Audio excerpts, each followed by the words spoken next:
Montpellier accueillait pendant 2 jours le carrefour des déchets. 2 jours de conférences et d'ateliers sur un sujet brûlant. Que faire des tonnes d'ordures que nous produisons quotidiennement? Une initiative qui s'inscrit dans la politique de métropole zéro déchet, votée en 2022 à Montpellier. Thierry Will et Christophe Monteil. Petite inspection des premiers bacs à compost installés dans le quartier des Grisettes à Montpellier. Bon, c'est assez joli. Alors là, c'est joli, c'est bien fait. Des bacs de récupération des déchets organiques gérés par les habitants du quartier et des associations. Ils font du fumier avec et c'est pour les plantes, tout ça. Oui. Ah ouais. Les déchets organiques représentent 40% des déchets ménagers. À terme, la métropole prévoit d'installer 200 points de compostage comme celui-ci. Ces sites-là permettent une prise de conscience sur le tri, sur l'importance de capter les biodéchets justement pour que ça revienne au sol.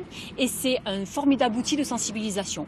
On fait en posant ces biodéchets justement dans un composteur qui deviennent du compost et qui vont nourrir les plantes.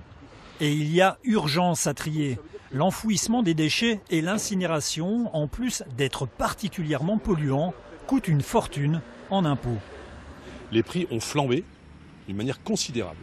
On était aux environs, je crois, de 80 à 90 millions d'euros en 2018 à Montpellier. On est passé à 120 millions.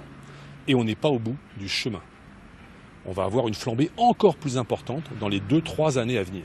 Les politiques d'enfouissement et d'incinération des déchets ne sont donc plus supportables. Il faut transférer massivement ces sommes d'argent sur des politiques de réduction drastique à la source, la prévention, le réemploi, les recycleries et le recyclage.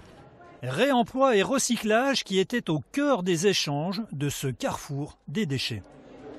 Réduire nos déchets aujourd'hui, c'est une priorité absolue. Et avoir des lieux citoyens où on se prépare aussi au partage, à créer la société de demain, où on arrête de consommer parce qu'on ne peut plus se permettre de surproduire comme on le fait aujourd'hui, c'est fondamental. Face à ces enjeux, les collectivités locales restent seules à pouvoir pallier la quasi-absence de financement de l'État et des entreprises.